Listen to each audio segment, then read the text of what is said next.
Ya, selamat malam semua. Malam ini kita punya topik menarik untuk dibahas ya.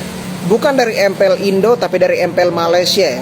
Lagi hangat-hangatnya kabar mengenai 3 player Myanmar yang kabur dari Malaysia padahal sudah dikontrak oleh tim Lunatic. Jadi ada 2 player Myanmar, Kids dan ZP. Mereka nih kayaknya mantan Falcon gak sih, teman-temannya Naomi. Dan satu pelatih DJ yang katanya kabur dari tim Lunatic. Jadi kalau Kids dan ZP itu katanya udah sampai di Malaysia terus pulang lagi, sedangkan DJ itu terkendala visa, jadi belum sampai ke Malaysia ya. Jadi tim Lunatic sendiri udah bikin pernyataan ya bahwa mereka tuh udah ngontrak 3 pemain ini, udah digaji dengan ringgit Malaysia, tapi kemudian mereka kabur.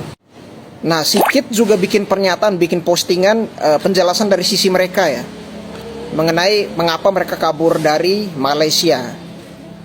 Untuk lebih lengkapnya sebenarnya kalian cek aja IG Emak Mobile. Di sana udah dijelasin semua, di-spill semua POV dari tim Lunatic maupun POV dari Kid sebagai perwakilan dari 3 pemain dan pelatih tersebut.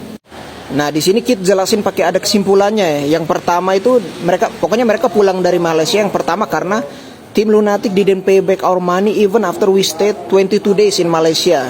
Jadi tim Lunatic tuh awalnya mereka pakai duit mereka sendiri dulu, tapi nggak dibalikin gitu walaupun setelah 22 hari. Yang kedua, we didn't have any money left for even daily meals and necessity. Artinya mereka tuh duit mereka emang udah habis, makanya mereka pulang.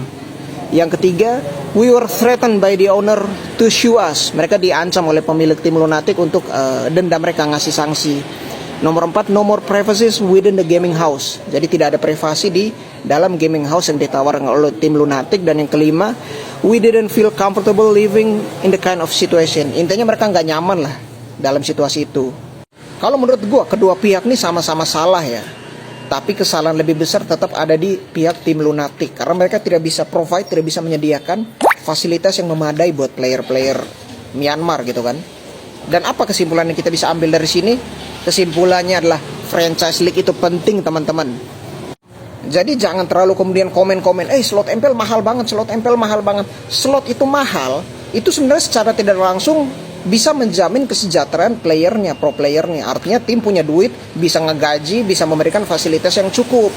Di Malaysia kan nggak ada franchise-nya. Franchise kan baru ada di Indo sama Filipina. Semoga dengan ada franchise league di Indo, masalah-masalah ini tidak terjadi lah ya di MPL Indo. Atau mungkin mereka nih iri ya sama Naomi ya, karena hidup enak di Indo ya. Ya makanya jago lah. Wow.